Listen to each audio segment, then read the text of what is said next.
après le décès d'Aaron et une longue marche dans le désert, le peuple d'Israël perdit courage. Il est écrit au chapitre 21, verset 5 de la paracha Chukat, Vaïdaber Aram be'Elokim ou be'Moshe. Le peuple se plaignit de Dieu et de Moshe en disant Lama me'elitanu mimitzrayim lamut bamidbar. Pourquoi vous nous avez fait monter depuis l'Égypte dans ce désert qui ein lechem ve'ein maim, où il n'y a ni pain ni eau, ve'nafsheinu katsa balechem akelkel, et nous sommes excédés de ce pain misérable. La réaction d'Hachem au verset 6, Vaishlach Hashem baram et anechashim aseraphim, Dieu envoya contre le peuple des serpents brûlants, venimeux, et Vayamot Ramrav mi Israël. Et une partie importante du peuple mourut par la morsure de ces serpents venimeux. Alors le peuple regretta son attitude, sa médisance, et demanda à Moshe d'intervenir en sa faveur pour faire cesser les morsures. Et la réponse de l'Éternel, au chapitre 21, verset 8, Raselecha saraf ve sim oto alnes. Fabrique pour toi un serpent et place-le au sommet d'une perche. Veaya kol anashur, et ainsi tout celui qui aura été mordu, verra auto, et qui observera ce serpent dans cette perche, vachai, conservera la vie. C'est d'ailleurs ce serpent d'airain fabriqué par Moshe en haut d'une perche qui va être le symbole de toutes les pharmacies, c'est-à-dire le symbole guérisseur.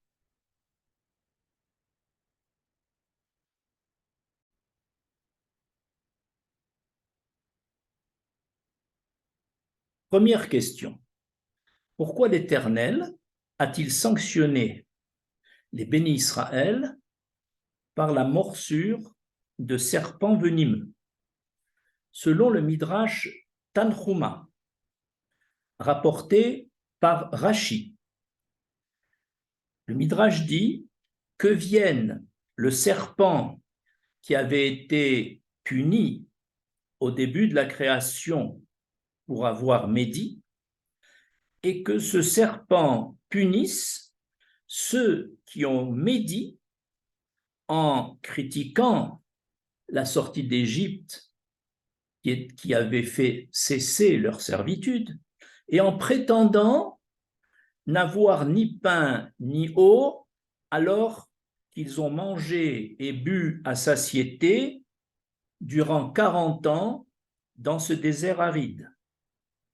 De plus, que vienne le serpent pour qui tous les aliments qu'ils consomment ont toujours le même goût terreux, et qu'il injecte son venin à ces gens ingrats qui ont qualifié la manne, ce pain céleste, d'aliment misérable, alors que la manne prenait des goûts multiples selon le désir de chacun.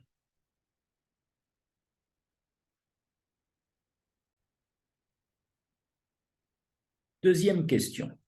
Pourquoi l'Éternel a-t-il demandé à ceux qui avaient été mordus par les serpents venimeux d'observer le serpent d'airain fabriqué par Moshe afin de guérir de leur morsure? Selon Rashi, qui rapporte le Talmud Rosh Hashanah de la page 29a, est-ce que le serpent a le pouvoir de tuer ou de faire vivre? Certainement que non. Mais la vision de ce serpent d'airain vient nous dire symboliquement, lorsque les béné Israël levaient leur regard vers le ciel et soumettaient leur cœur à leur Créateur qui est au ciel, alors ils guérissaient. Sinon, ils mouraient empoisonnés. Donc, selon Rashi, cette vision du serpent d'airain n'avait pour but que de faire lever les yeux de ceux qui avaient été sanctionnés vers le ciel. Selon Ramban Nachmanide, l'explication semble différente. Il dit: il est connu que quiconque est mordu par un serpent venimeux ou par un chien enragé se met en danger de mort s'il observe le serpent ou le chien, ou même les images qu'une pièce d'eau reflète de ces animaux.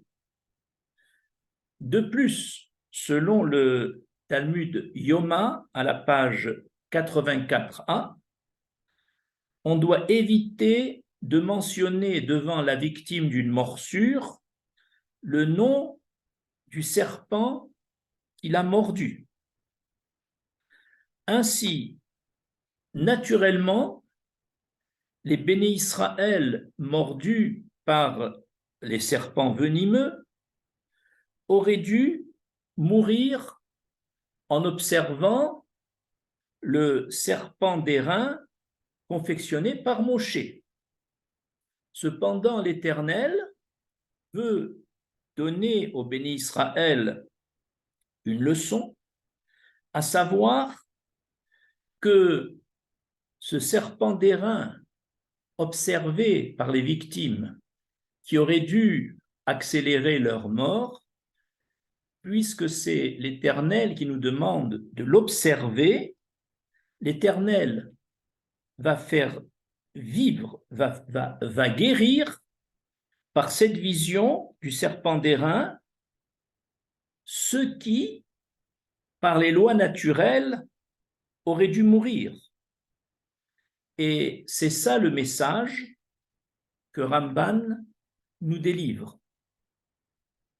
Nous allons, dans la suite de cet exposé, établir un lien entre l'explication de Rashi et celle de Ramban. Pour cela, nous commençons dans le troisième paragraphe. Dans ce troisième paragraphe, nous allons citer 3 exemples où le bien est masqué par le mal. Il s'agit d'abord de Pénina. Pénina et Hana étaient les 2 épouses d'un même homme, Elkana. Alors que Pénina avait 10 enfants, Hana n'avait pas d'enfants. Et cela a beaucoup peiné Pénina, qui a cherché à critiquer Hana afin de la pousser à prier davantage pour avoir des enfants. Certes, Pénina faisait des remarques désobligeantes à Hannah, mais dans un but noble, dans le but, comme elle compatissait à sa souffrance, son seul but était que Hannah prie pour avoir des enfants. C'était donc, elle faisait souffrir Hannah, mais par un motif noble. C'est ainsi que Pénina a donc agi envers Hannah durement, cruellement même, mais avec une très bonne intention. En fait, la cruauté apparente de Pénina envers Hannah masquait le bien qu'il y avait à l'intérieur d'elle. Deuxième exemple, après Pénina, c'est le Yetzer hara, le Satan. Le Yetzer hara également, lorsqu'il incite l'homme à faire le contraire de ce que demande la Torah, donc à faire le mal, il le fait avec une bonne intention, les Shem Shamaim, comme le faisait Pénina. En effet, en poussant l'homme et en l'incitant à faire le mal, le but noble du Yetzer hara est que l'homme résiste. Et s'il arrive à résister, il s'élève et il se rapproche de l'Éternel. Donc, le Yetzer hara également agit envers l'homme avec une attitude de mal apparent, mais au fond, le Yetzer hara, son véritable but n'est atteint que lorsque l'homme lui résiste. Et à ce moment-là, il a accompli sa mission, comme on le voit avec Yaakov Avinu, lorsque Yaakov a résisté dans sa lutte contre le Yetzer hara, le Yetzer hara a dit: je vais maintenant remonter dans le ciel, faire des louanges, parce que j'ai réussi ma mission. Ainsi,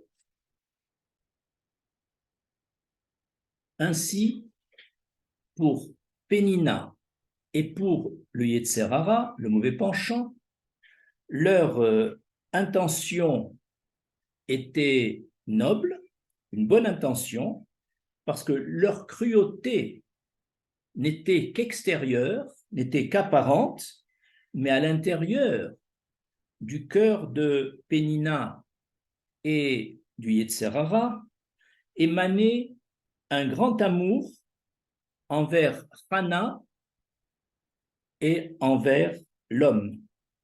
Et tous les deux ont agi, les Shem Shamaim, comme dit le Talmud Baba Batra, Pénina et le Satan, dans un but d'aider Hannah d'une part et l'homme d'autre part à avoir du mérite. Ainsi, dans ces deux exemples, c'était une attitude de bien avec une apparence, avec un masque de mal. Le troisième exemple que nous allons citer est donné par l'exemple suivant. Un père avait un fils gravement malade qui était dans le coma. Ce coma se prolongeait et les médecins ont dit au père: s'il ne se réveille pas dans les 48 heures, son départ est irréversible. Le père, bien sûr, qui tenait à la vie de son fils, a cherché à réveiller son fils et il n'y arrivait pas. À un moment, il a retiré son coussin et le fils a eu un court instant d'éveil, puis a repris son état comateux. Le père désespéré, les médecins lui demandent, puisque tu as pu le réveiller un court instant en lui retirant le coussin, nous allons le mettre sur le sol dur. Et le fils s'est réveillé encore un court instant, puis a repris son sommeil comateux. Alors le père, qui cherchait absolument à conserver la vie de son fils, a finalement s'est décidé à contre-cœur d'enlever tout confort au sommeil de son fils et il l'a mis sur une planche où il y avait des clous. Et le côté inconfortable a finalement réveillé son fils de son état comateux. Et ce récit a été rapporté par Rabbi Chaim de Volojinsk. Et il prouve que le père avait compris qu'il y avait une obligation de réveiller son fils, de le remettre en vie. Et cette obligation de sauver la vie de son fils est passée par une attitude dure, cruelle, de déposer son fils sur une literie avec des clous. Et justement, c'est cette cruauté apparente du père qui montre l'amour de son père pour son fils, pour le faire revivre.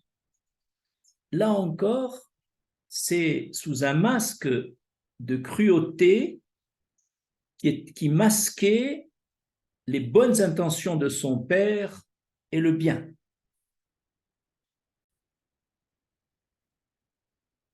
Quatrième question. Quel enseignement l'homme doit-il tirer de la vision du serpent d'airain?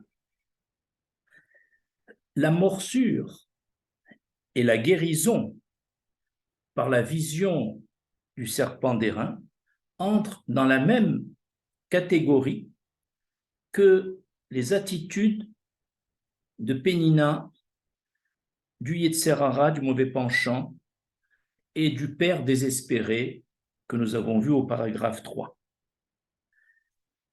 En effet, l'Éternel veut enseigner au béni Israël une vérité fondamentale, à savoir, bien que le serpent soit le symbole du mal et de la mort, le mal dans ce monde n'a pas un pouvoir de domination, n'a pas un pouvoir indépendant, car il n'existe pas dans ce monde deux forces, celle du bien et celle du mal, celle de la vie et celle de la mort.